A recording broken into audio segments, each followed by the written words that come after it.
C ப்ரோக்ராம்ல ஸ்ட்ரிங்கை எப்படி declare பண்றது.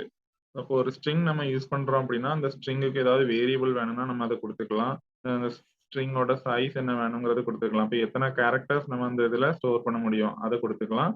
அதோட டைப் குடுத்துக்கலாம். ஸோ இது குடுக்குறது தான் டிக்ளரேஷன். சின்டாக்ஸ் பார்த்தீங்கன்னா, நார்மலா நம்ம வேரியபிள் டிக்ளேர் பண்ற மாரி தான். ஸோ டேட்டா டைப் குடுத்துட்டு ஸ்பேஸ் விட்டு ஒரு வேரியபிள் நேம் குடுக்கணும். அதுதான் அந்த ஸ்ட்ரிங்கோட நேம். தென் ஸ்கொயர் பிராக்கெட்குள்ள சைஸ் குடுக்கணும். எத்தனை கேரக்டர்ஸ் அந்த ஸ்ட்ரிங்ல ஸ்டோர் பண்ணிக்கலாம். அதனால தான் ஸ்ட்ரிங்கோட இன்னொரு பேரே கேரக்டர் அரே.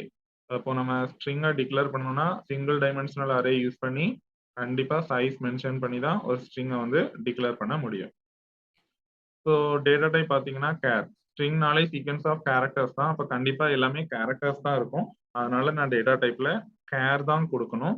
தென் ஸ்பேஸ் விட்டு அந்த ஸ்ட்ரிங் நேம், அதுக்கப்புறம் ஸ்கொயர் பிராக்கெட் கொடுத்து அதுக்குள்ள சைஸ் மென்ஷன் பண்ணணும். தென் அந்த லைன் முடிக்கும் போது ஒரு செமிகோலன். இதுல கேர்ங்கிறது character data type. Then string நேம்ங்கிறது name of the string, it is user defined. Then size refers to the number of characters in the string. எத்தனை கேரக்டர்ஸ் நம்ம அதில் ஸ்டோர் பண்ணிக்கலாம், அதுதான் சைஸ். இப்படிதான் C ப்ரோக்ராம்ல ஒரு ஸ்ட்ரிங்கை வந்து டிக்ளேர் பண்ணணும். இப்படி நம்ம கொடுத்தோம்னா இது நார்மல் சிங்கிள் டைமென்ஷனல் அரே மாதிரி தான் ஸ்டோர் ஆகும். இப்போ ஸ்ட்ரிங் ஆஃப் ஃபர்ஸ்ட் இண்டெக்ஸ் வந்து 0, 1, 2, 3 அப் டு 5. அப்போ இந்த அரேயோட சைஸ் பார்த்தீங்கன்னா 6. அதனால தான் 0ல இருந்து 5 வரைக்கும் ஸ்டோர் ஆயிருக்கு. எக்ஸாம்பிள் கேர் எஸ்டிஆர் ஸ்கொயர் பிராக்கெட்குள்ள 6. இதுல கேர்ங்கிறது டேட்டா டைப், எஸ்டிஆர்ங்கிறது ஸ்ட்ரிங் நேம். அதோட சைஸ் பார்த்தீங்கன்னா 5. அப்போ 0ல இருந்து 5 வரைக்கும் தான் ஸ்டோர் ஆகணும். அதனால தான் எஸ்டிஆர் 0ல இருந்து எஸ்டிஆர் 5 வரைக்கும் 6 எலமெண்ட்ஸ் இந்த அரேல ஸ்டோர் ஆயிருக்கு.